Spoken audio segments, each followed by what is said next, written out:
Welcome to the latest edition of Beyond the Arc. I'm John Gonzalez alongside our NBA insider, Bill Ryder. Bill, top of the morning to you. Happy St. Patrick's Day. Do you have, yeah. Green. Oh, you I'm half Irish. Does this count? I got a green mug. It does. It is greenish. Right. The mug is greenish. I was going to ask you green? If you have a, it's pretty green. Do you have a green beverage in your future today? You know what? My mom's gonna be so mad at me. My mom's grandparents from County Cork in Ireland, obviously. Okay. I do now. I hadn't thought about it, but I do now. Sure. Yeah. All right. Fantastic. How about you? Well, why not? Sure. Yeah. I'm half Italian and half Cuban, which basically makes me Irish. So yes. Get in there. Yeah, we're all in there.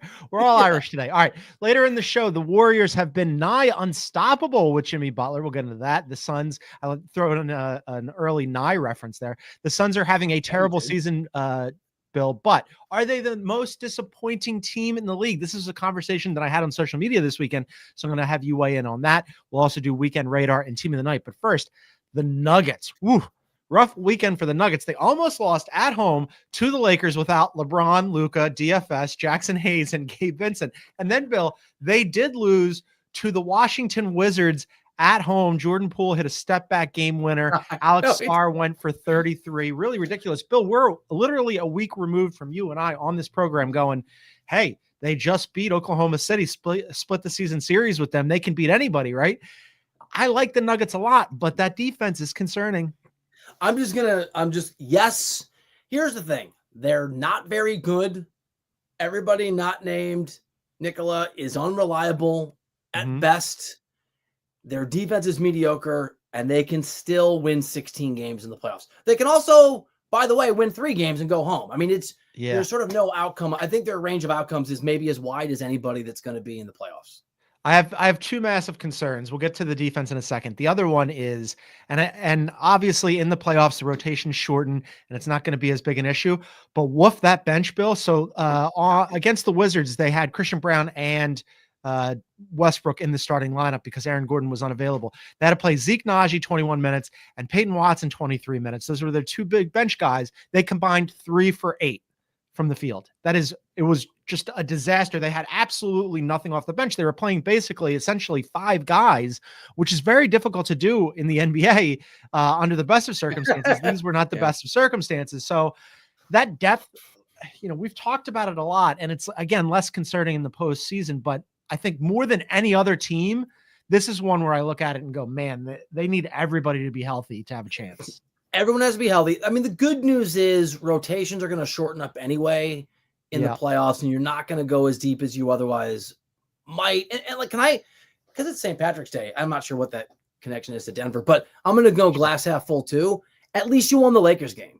I mean, that's a really big game from a seeding perspective, and I know that you barely did that, and it was a bit of a miracle. Barely. Embarrassing. Yeah, barely. I think as barely as it can be. I don't want to overreact too much to small sample sizes because, the Nuggets, you're right. We just talked about this, had a huge statement win. Now they've had statement losses. I think it's just who they are. And I'm not putting this on Jokic. I'm not. But you can't ask one guy to get up for every game he plays and carry a team every single game. And so there are going to be games where he's probably just going to go internally, the hell is that? I would dream about my horses or whatever the hell he's into and worry about. Maybe he's just not able to get up for a Lakers team with nobody and a Wizards team with nobody because they're the Wizards. Well, I mean, he played well in that game. Malone wanted him to actually sit in that game, and he texted Joker and said, hey, why don't you take this one off? And Joker responded, hell no. And I think it's almost the opposite problem where that guy, it's not even trying to get up for a game. He's up for every game. He's always out there. What? He plays consistently, but it's at some point, all these other guys that are getting rest going into the playoffs are at least taking some time off, a little bit of management. That's not Joker's bag, and maybe that wears on him a little bit. Look, maybe we're saying the same thing. I've seen the guy in UF2 have a 30-20-20 game when that's what's required. I mean, what is required of him sometimes to win some of these games outrageous is insane. And so a very good game for Joker if you told me that in a first round playoff series against the Timberwolves, I don't know, right? Which could happen, sort of depending, that he averages 38, 17, and 13 or something, and they win in 6 games, I'd be like, yeah, that kind of tracks. he's not going to average that over the last month of the regular season, right? So you're right, he was great. He's got to be even better than that. So you said you didn't want to go with small sample size theory. Let me run this past you. It's not so small. Since the deadline, they're third in offense, the Denver Nuggets. Really good. Their offense, as we've seen, it goes through Joker. They've been fantastic. Defensively, though, Bill, and this is the other depth. And even if they shorten up their rotations and Aaron Gordon is healthy and Westbrook is healthy and Brown is healthy, they're looking at like a 6-man rotation. And then, I don't know, Najee and Watson, however many minutes you can squeeze out of them. But their defense since the deadline, 27th, Bill. It's horrendous. I mean, again, they lost to the Wizards at home. Yeah, you're gritting your teeth. That's really bad. It's not even like they were middle of the pack for much of the season. I mean, if you're like average to slightly below average and you've got the third best offense, okay. But if there are only 3 other teams in the NBA who are worse than you at defense since the deadline, that's concerning. And I don't know how you fix it. And we keep referencing this. The defense when they won an NBA championship wasn't good. It was actually, if you were to rank the worst defenses to win an NBA championship just in history, or at least say post Bird Magic, like it would be on the list, but they were 15th a couple years ago when they won, not 27th or 28th over the sample size that you're noting. So you're right. Like it's a different ask. Here's the thing. It's a different ask for Joker or Jamal Murray's going to have to be, we've seen this at times, awesome for most of the games that he plays in the playoffs. Cause they have a lot to overcome compared to a few years ago. Not to put this on Peyton Watson because their hopes and their fortunes don't hinge on him, but he's supposed to be a great defensive player. That's what they kept telling us over and over again, that he was going to start with his defense and then, build some sort of offensive game. If you're going to play that kid 23 minutes, he's got to be a plus defensively. And he really hasn't been. All right. So in the Western Conference now, Bill, the 2-3-4 matchup, 2-3-4-5 matchup is an absolute knife fight. By the way, here come my Houston Rockets. I know. I knew you were going to second place. They've won 6 games in a row. Back. They're back. Amon Thompson hasn't even been around for the last couple of weeks. He's coming back from an ankle injury. They are now technically in second place, followed by the Nuggets and the Grizz. They're all tied in terms of record. And then you've got the Lakers 1 game behind them. So all these teams are separated by 1 game, Bill. This has been fantastic. It looks like it's going to go down to the wire in the same way that the race for first place did in the Western Conference last season. Are you still leaning Nugs here? Yes, but I'm also going to make a claim that I won't back with a bet. I still haven't paid you, by the way. I need to take you to dinner. Sure. We'll get around to it. Here we go again. If the Rockets are the 2 and they play the Timberwolves or the Warriors, or the Rockets are the 3 and they play the Timberwolves or the Warriors, and obviously, whatever, if they're the 2, that team would have to win that first playing game. I'll take the other team, but I know the Rockets are on fire. I know they're playing really well. All the things, I still just think they're young. I think they're too young. Do I think it'll be Denver? It's interesting. Actually, let me take it back. Maybe not.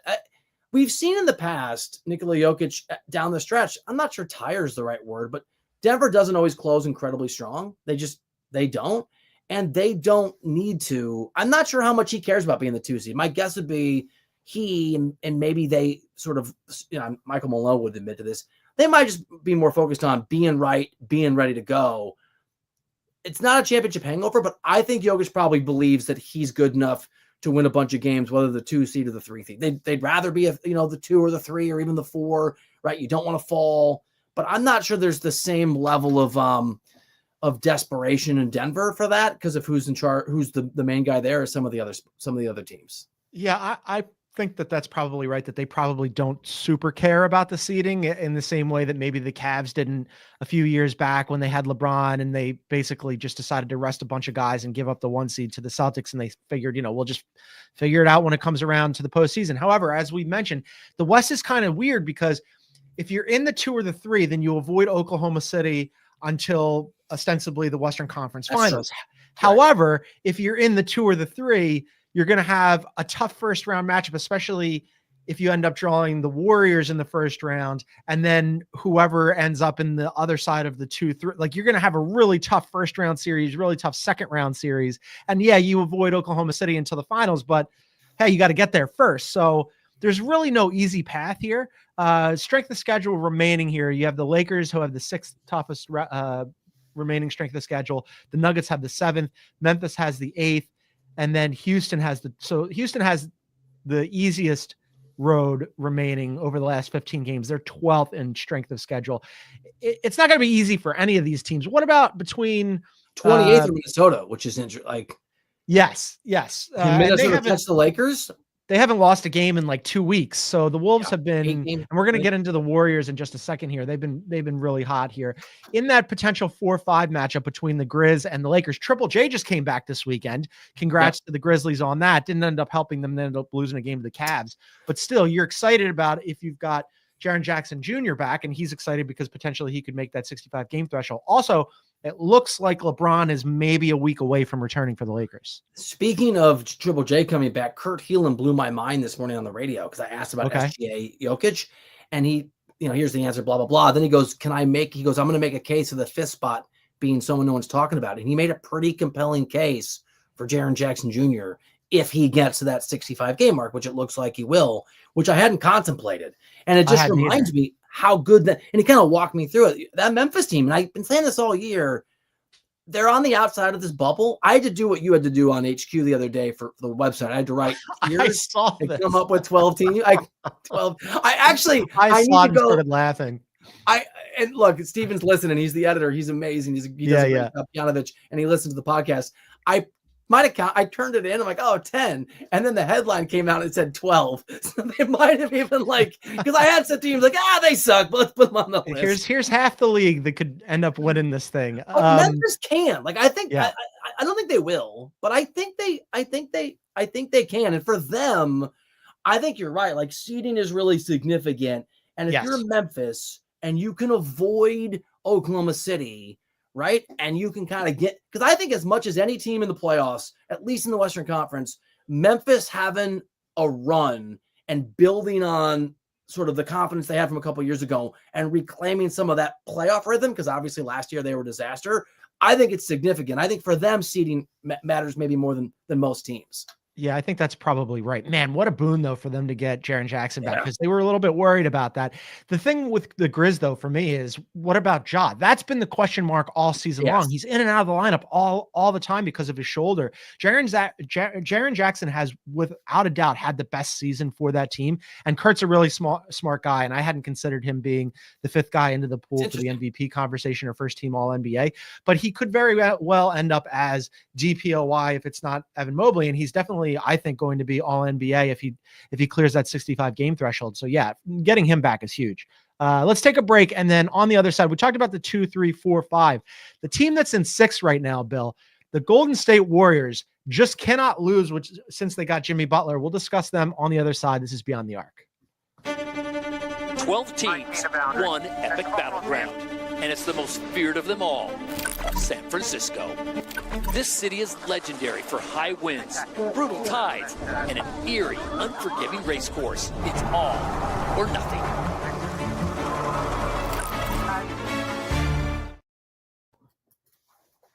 All right, welcome back to Beyond the Arc. A reminder, you can get us wherever you get your favorite podcast. Please download, subscribe, and leave a review. And then on Spotify, if you look below the play button on the Spotify app in full screen mode, you can leave us a comment or a question about the show. The Golden State Warriors, Bill, they beat the Knicks this weekend. They've won 7 in a row. They are now the hottest team in the NBA since the Cavs lost. Cavs just lost after a 16-game winning streak. They're just 2.5 out of 5th with 15 to play. When Jimmy Butler is on the floor, Bill, they are 14-1. You mentioned headlines on CBSSports.com. I did chuckle at the one on Colin Ward Henniger's piece that asked, is Jimmy Butler too unselfish? Because I was imagining Pat Riley looking at that and just hurling a whiskey bottle against the wall. But man, they have figured something out here. Somebody on social media asked whether or not we need to discuss them at some point about being actual contenders. I think that yes, they are. Time is we're past that. They are contenders. Now, I think not being in the play-in is a significant, is you don't want to play that Russian roulette. But that aside, because the Timberwolves are on an 8-game win streak, I think they're right behind them. It's so close. So I wanted to update this because I wrote this in that tiers column of check it out at CBSSports.com. 12 contenders. There's a lot though. You can kind of sort of rose tinted glasses. I wanted to update this.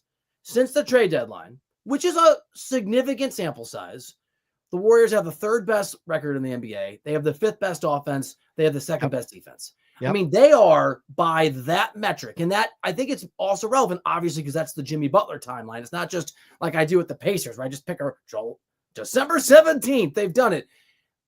That's a reconstructed basketball team. That is Cavaliers level. That is Thunder level. That is Celtics level in terms of top 5 offensive and defensive rating.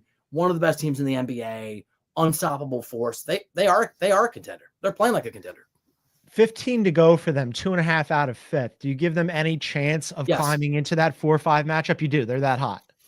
I do. And as you said, we think LeBron will be back in a week, but we'll see. And we know these groin injuries can, and in his case, have in the past delayed, right? Sort of been delayed beyond what our expectations were. And the Lakers have cooled off in a significant way. This is a Warriors team that's playing really, really well. And they've got the Timberwolves nipping at their heels. Not that they would lose focus, but they're in a battle not to be in the play-in, which is, I think, there needs to be a level of desperation.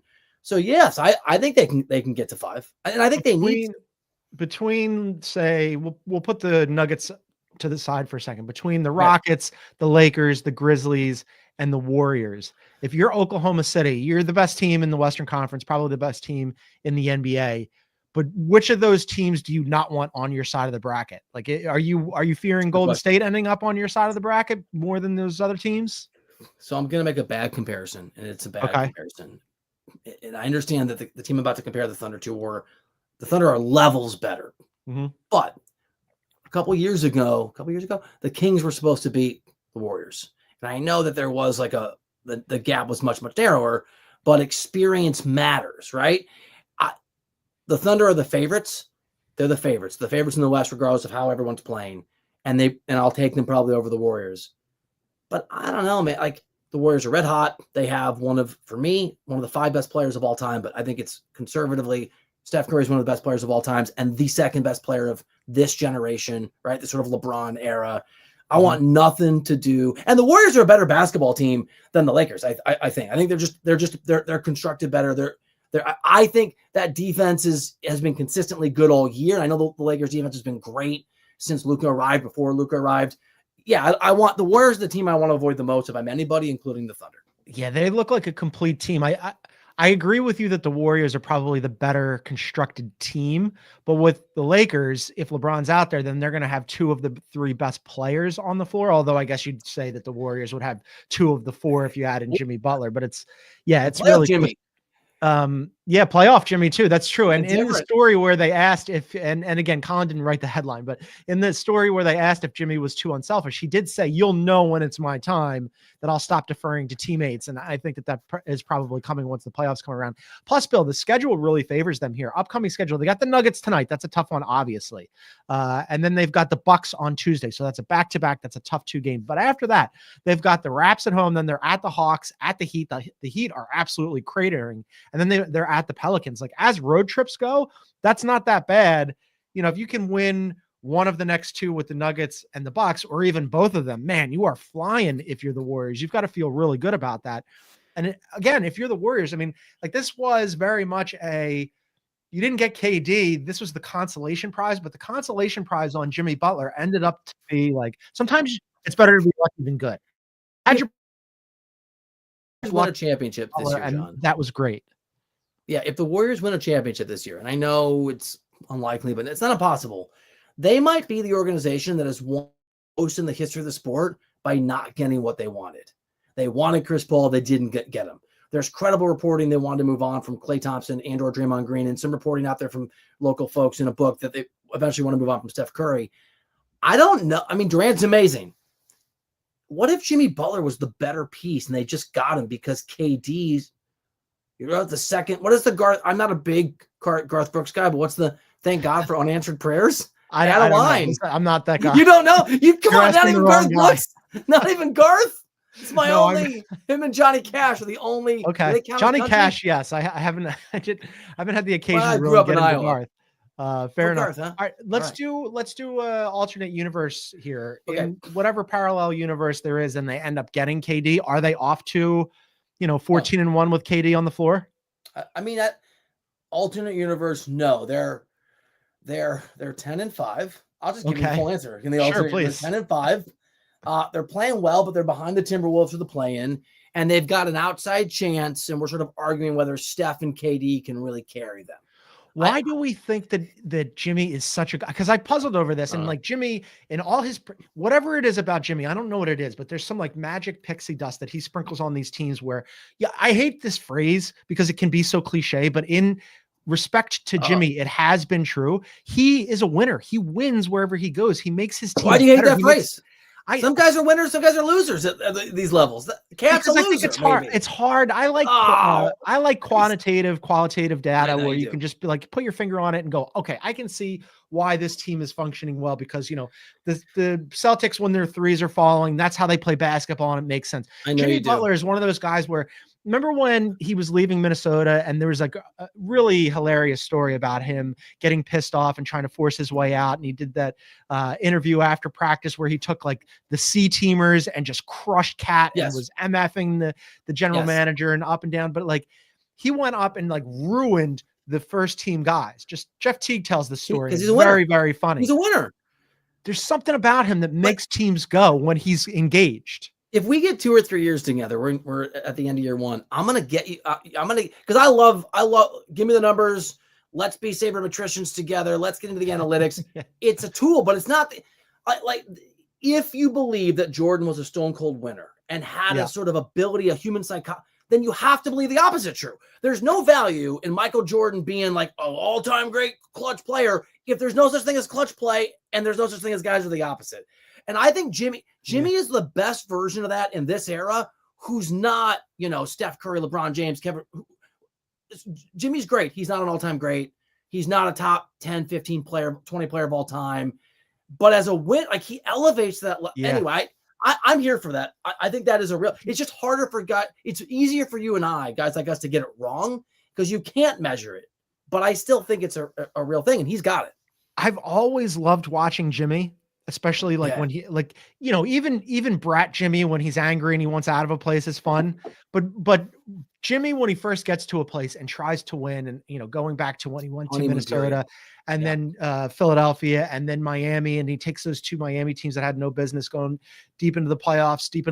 And it's like, man, there's just something about him where he gets on a team when he's on his best behavior, where it's just like, let's go. We're going to beat these guys because we have this this like, impossible to put your finger on determination that like is so much bigger and better than the opposition. And it's just like, whatever that metric, I need like the Zach Crams of the world and the Tom Haberstros to come up with whatever that next stat is, the Hollingers. I need the Jimmy Butler metric. Who's the guy that like gives people, Andy Roddick gave me this guy's book, advice on money, and he hypnotizes people, and he's not David Blunt, and he's like a human, he's like a magician. A magician. But the guy that's like, human psychology, whatever.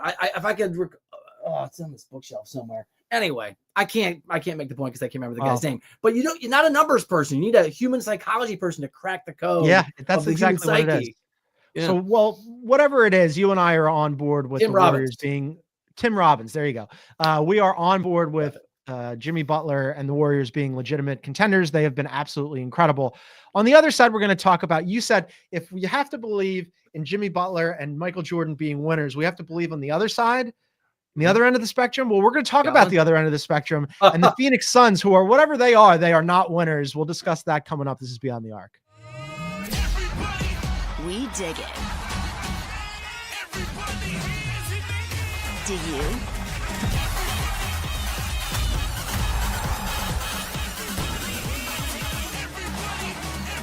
The Pro Volleyball Federation on CBS Sports Network. Welcome back to Beyond the Arc. A reminder, you can find us on YouTube at Beyond the Arc CBS. Please hit that like button, leave a comment, subscribe, hit the bell symbol. You'll get notified when we go live. We go live. It's Tony Robbins, not Tim Robbins. Tim Robbins is the actor. Tim Robbins is the actor. Producer Aaron's like, pulling his hair out. Tony Robbins. That is very funny. But you know who I mean? Apparently we do. We totally know who you mean. All right. The Phoenix Suns, they are not the Golden State Warriors, Bill. They lost to the Lakers without LeBron. They're a game and a half back of the Mavericks. The Mavericks, who just lost to the Sixers, who are an absolute disaster. The Suns are having such a brutal season. Matt Ishbia gave comments to ESPN before this weekend to our guy, Tim McMahon, who does a great job. He says, Bill, Matt Ishbia, This is just really like, this is almost Daryl Morey when he said, if you squint at it, you can see contender for the Sixers. This is much worse because at least that was before he knew that, Embiid wasn't coming back and all this stuff. Matt Ishbia said he still believes in Budenholzer and the players. They're not going to rebuild. They might this offseason, quote, pivot and reload around Booker. He didn't rule out a trade of Kevin Durant, but this is the money quote. He said, if we get in the playoffs, I don't think we're an easy out for anybody. What? Cool, bro. Great story. Next. I just heard a rumor about Matt Ishbia that I can't say because I don't have it. I can't wait. Maybe it's not off air. Maybe it's not true, but that this is even circulating. That this is even circulating in NBA sort of area circles is just speaks to the view of dysfunction and brutality in this guy's ownership. Maybe they could rotate into a new owner. Can he take us like a 4-year sabbatical and let somebody else do it? Because he's the same guy that keeps making these decisions. Who trusts? Do you really believe that James Jones is pulling the strings here? I don't, because he's usually pretty good at his job previous to this. Well, he pushed back on that because there is that thinking around the NBA, and I'm with you that Matt Ishbia is probably too heavily involved in this team for the team's own good. But McMahon did a great job on the piece and asked him about it, and he said it's ridiculous. Ishbia said, and I'm paraphrasing this part of it, he said, all these people think that I'm pulling the strings and that I'm heavily involved with these decisions, and it's just not true. So he has decided that, like, he knows that narrative exists, but he's saying that it's not the case. Yeah, he's also saying that they're a contender. I mean, like, yeah, fair enough. I mean, I don't. The one thing he's doing. Yeah, that part I totally agree with you. The one thing that he said, Bill, that I agreed with was he admitted that this season for the Suns was disappointing. Yeah, that was his word. He said that everybody from the players to the coach to the front office to him are disappointed by it. Now, The Athletic this weekend, our friends over at The Athletic had a really good piece about the Suns, but the headline was how being the NBA's biggest disappointment could cost the Suns. So I looked at that for a second and I was like, I think that the Sixers and to a lesser extent, the Mavs would like a word here. And I put that out on social media, and our guy, Howard Beck, who we both respect, and I used to work with at Sports Illustrated and is now over at The Ringer. He said to me that he'd much rather be the Sixers than the Suns or the Mavericks. And I was like, man, if that bar is the Suns and the Mavericks, how low the Sixers have fallen. But there was some discussion on social media about, of these teams, which is the biggest disappointment. So I put it to you, Bill. Who's the biggest disappointment in the NBA? I mean, the Mavs. I was going to ask you, do you think Dallas in their secret heart just wants Phoenix to win some damn games so that they can just, this thing can end on April 9th or whatever, the regular season? I mean, you really think Jason Kidd is like, oh, I hope we can get in the play-in so I can extend the boot. Like, I can have more of my players walk over and tell fans to stop firing poor Nico with their chance. It's Dallas because they're screwed for a long time. I almost think Kyrie. Yeah, I almost think about the Mavs in their own category because it was such a self-inflicted wound. Like, they self-immolated. So I almost put them on a separate category because they ended up trading Luka in like the worst deal of all time. But like with the Sixers and the Sixers and the Suns had an idea of like how they were going to build their teams, and they were obstinate about it. Like the Suns especially, super obstinate about like, this is going to work. This does work. If we get in the playoffs, we're going to be a difficult out for anybody. And then on the other hand, you have the Sixers, and this is what I was discussing with Beck offline. I look at the Sixers, and the problem with the Sixers, I think Daryl Morey is a super smart guy, one of the best general managers in the NBA. Sam wrote a piece about this, about how this is his first losing season ever. He's never had a losing season. I would have done all the moves that he did during the offseason, Bill. And still, in retrospect, I hate those moves. So, by the way, I think it's all self-inflicted. I don't think Dallas gets a pass because they did it in the most ridiculous way possible. Fair. I mean, it's all self-inflicted. I mean, these are organizations that run themselves, right? They're not run by somebody else. It's interesting. I like Daryl.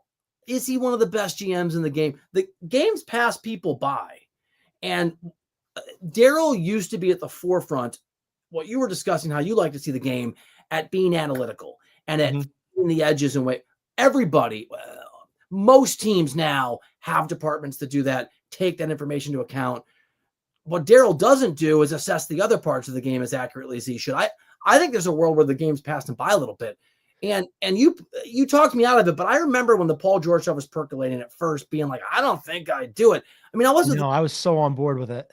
Yeah, and you sold me on it, but like, so in the end, I was like, oh, Paul George. But there are certainly people I talk to who are GMs or former GMs who were saying to me, I don't know about Paul George, man. The guy's not a winner. No one's going to say, like, it's GM's jobs not to worry about whether NBA Twitter is going to think they sound like Skip Bayless. It's their job to actually assess these things accurately.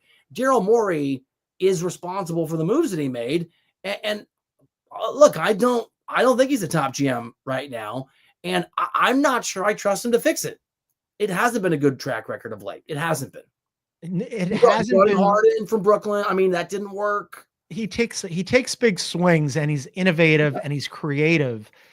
But my thing that I said to Beck was that I do think that he's very smart. The problem with Daryl Morey, as he's done, well, hold on. The problem with what Daryl Morey has done in Philadelphia, he has all these ideas, he has all these plans, he is very analytical. The problem is whatever equation he's using hasn't solved for the one big problem that nobody's been able to solve for, and that is the Sixers. Nobody can crack that code. They are a brutal organization. No matter who's running that team for the last 40-something years, they have not been able to get over any kind of hump whatsoever, with the exception of the one season that Allen Iverson took them to the finals and they lost 4-1 to the Lakers. It's just like I know that we were, talking about, Jimmy being a winner and whatever that metric is. There's some sort of like anti-pixie dust that the Sixers sprinkle all over every single basketball team that has been in that city for time immemorial. It's my favorite part of you, John, is your Phillydom, because you just throw all the analytics. You're just like emotion, and I like it. Like I like we tap into it. We tap into it. Look, here's my thing. You keep saying that Daryl Morey's smart. You say it every time you bring him up. Yeah. And you should. He is smart. Who cares? I mean, if you're a GM, you should be smart. That's like saying, right. That's the baseline. Julius Randle's talented. Of course he's talented. He plays in the NBA. He makes millions. I just don't like smart's not everything. The ability to apply that intellect, not letting yourself think you're smarter than the game I like Daryl.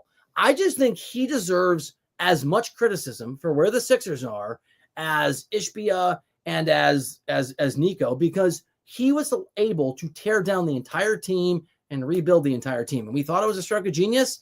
And maybe he's a gambler who came up short. Like it might be fair to say the guy takes big swings. He rolls the dice and the dice came up snake eyes. But I can't give Daryl the same pass that you can. Where were you on recently? He was on a panel with Pablo Torre, and he said that part of what he factors into his decisions, in addition to, analytics and his front office crew and whatever, that they also run these decisions by AI modeling. Just to get like a little opinion on that. That did not go over well, as you might expect in Philadelphia, where numbers and analytics and critical thinking are not exactly beloved. What did you make of that? All right. So I heard this in a different context because a buddy of mine is a newspaper writer. I've never done this. He didn't publish it, but he wrote a story that he thought was pretty good for the front page of his newspaper. And he'd never used AI. And he thought, he took the story, he plugged into AI, and he said, write this like I'm Eli Saslow. And apparently it spit out this incredibly better sort of piece of work that obviously didn't run. And so I've been thinking about this lately. I don't use AI. I probably should. I'm sure it can enhance your thinking. It's like being obsessed with the numbers or being obsessed with like scouts and what they see on the bench. I think it has tons of value. It just can't be the end all be all. And it goes back to, who are you trusting to take all these different bits of info from the spokes on the wheel and put it together? And I don't mind Daryl Morey using AI if he uses it properly. That would be my 2 cents. Yeah, I think if it's just like a small component or a component as opposed to like it being like the thing, the feature. To answer the question though on who the NBA's biggest disappointment is, I think that we've agreed that it's the Sixers. The answer to that question is that it's always the Sixers. It's the same team it always is. Let's do a little weekend radar. What hit your radar this weekend? All right, I got a few things. You mentioned this a little bit, but the Heat losing to the Celtics is one thing, but they got destroyed by the Grizzlies. I watched that game. I should remember on Saturday. So I went and looked this up. Since the Jimmy Butler trade, in terms of winning percentage, they're 28th out of 30 teams. They are one of the worst. So I asked this of George Sedano the other day. And I don't remember if I mentioned this on the podcast, on the radio show, and he was offended by it. And I asked Kurt Heelan today, and he was a little offended by it. George is from Miami. He really does a great radio show in LA. It's time for Pat Riley to maybe go. I'm not even going to ask the question. You've been beating around this for a little bit now, and you might be right about that. And by the way, over this stretch since Butler went away, they're really bad, whatever, their offensive ratings are awful. They're 12th in defensive rating. Like, Spoelstra is still coaching them up. They're still playing hard, right? It turns out they needed Jimmy Butler, and their belief, their arrogance that they could win without him and give us Wiggins or somebody, it was wrong. And that's just like I'm not going to give Daryl a pass, I'm not going to give Riley a pass. I mean, this is a freaking disaster. This was also on my radar that they've been crashing out here. They've lost 7 in a row. Only the Jazz have a longer active losing streak. Bill, during this active losing streak, guess what? They're on national TV twice this week. So at a time when nobody wants to watch, this is something that the NBA really needs to think about, because like these matchups, what was it, last week? There was this past weekend when the Sixers and the Mavs played, that was initially supposed to be a national TV game, and they flexed out of that. Luckily, like 2 weeks ago, the league went, oh God, we can't put this on TV. They need to think about that like more spontaneously. Like they need to be more proactive, because they're going to have the Heat on national TV twice this week, and people are going to go, why am I watching this? This is not good. Mavs, I don't even want it in an arena. Yeah. Let alone on television. Yeah, exactly. I wouldn't want to watch that up close and personal. We get paid to do that. The Bucks, Bill. The Bucks, I have been pretty low on the Bucks all season long. I think that it's ultimately going to come down to in the postseason, like how hot you get Giannis, how hot you get Dame. Those are their two main guys. But they are 0-11 against the top 4 teams in the league this season. They're 0-3 against the Celtics, 0-4 against the Cavs, 0-2 against OKC, and 0-2 against the Knicks. We've talked about this a bunch. If you're Giannis, you can win anywhere. Wouldn't you want to go someplace else at this point? Like if your best case scenario for this postseason and next postseason is, hey, maybe we win a round, that's no scenario at all. I want out. Oh, dude, you know that if he gets traded in the summer, I'm going to do the most obnoxious sort of celebratory social media walk of, because I get hate every day, even still for my report, that people still think around the NBA that he's attainable. And a lot of GMs are very much rooting for whoever played the Bucks in the first round. Sure. I you know that I'm not a member in good standing of the Doc Rivers fan club. That is not a secret. Have I ever told you my expression Doc Lock? Have I told you this? No, this will be good. Doc Lock is any time that a Doc Rivers team is up 2-0 or 3-1 in a series. I bet against them every time. I've done this for years. I've made so much money. It's the Doc Lock. It's a lock that he's going to underwhelm and be disappointed. So I think the Doc Lock's in play here. They can't beat good teams. The expectations are massive. Milwaukee's another one of these teams like Phoenix is flirting toward, paying a bunch of coaches who aren't even there. So they're somewhat hamstrung, I guess. It's like you're going to move on from Doc Rivers. There's so much sort of drama and angst, and maybe, I don't know, I'm not in that organization, maybe toxicity around that team that the numbers and the psychology, I think they're in deep trouble. Yeah, it's not great. What else you got? JB Bickerstaff, I'm sure you saw this. That was one of the best. Yes. You saw his rant. And it wasn't just great because it was funny. You know, the old Denny Green, was it the Bears are who they thought they were, and we let them off the hook? Yeah. Or whatever. I'm a man. I'm 40. This wasn't that. This was impassioned. It was insight into how he coaches and why these guys are following him. I thought gave, and I don't think he has any, I take him at his word. He talked about interaction with the official that he described and as he described it, it would be horribly disrespectful. He talked about how he coaches his guys to be physical and play on the line. I respected JB before, right? Like what he's doing. I love him now. I'm in. Go Detroit. I loved this rant after they lost to the Thunder. It was, and he was right, by the way. He was right. It was awesome. Yeah, he was ticked off that the Thunder were getting all kinds of whistles and that his guys weren't at all. And yes, it was a very impassioned plea on how referees do their job. And I think like that's been a point of concern, for coaches and owners. Cuban used to rail about it all the time. The problem, I think, and we do have the last 2-minute report, but there's frequently like a pretty lack of transparency when it comes to like how referees are doing their job, what kind of feedback they get after it, like, how they're disciplined when they screw things up, or how they're graded rather. And like, we're not privy to any of that. Right. So I think like it leads you to situations like with JB, where JB's like goes off the handle and the rest of us go, yes, he's got a point. All right. I got 2 for you that are record related, because I know you love records. Number 1, I was thinking about Steph Curry, First okay. to 4,000 3-pointers. That's the most all-time, not surprisingly. How long do you think that record lasts? Because now everybody shoots threes, and for a while, people were like, man, nobody's ever going to beat Steph. I think somebody will. I don't know what the number will be when he finally retires, but yeah, I mean, just because everybody shoots the three now. Sam Quinn had a really good stat on social media over the weekend or Friday. I don't remember when, and I don't remember to quote it properly, but it was basically how the offensive rating from, LeBron's last MVP season was X, and today it's Y. Now basically there's just teams are scoring a lot more points per 100 possessions. Yeah, they're playing faster, right? We play faster. That means that there's more opportunities to shoot. It means if you're a star player, you're going to have several more shots per game. You're going to have many, many shots over the course of a season, many, many hundreds, thousands of shots, more shots over the course of a career.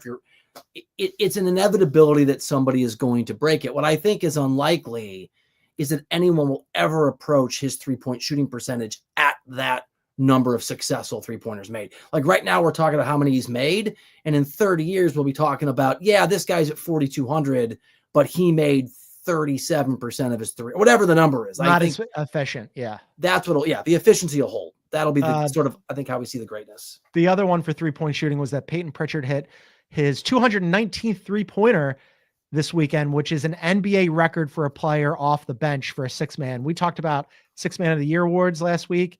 I think that he's the favorite, but man, also setting the record, he's going to be tough to beat.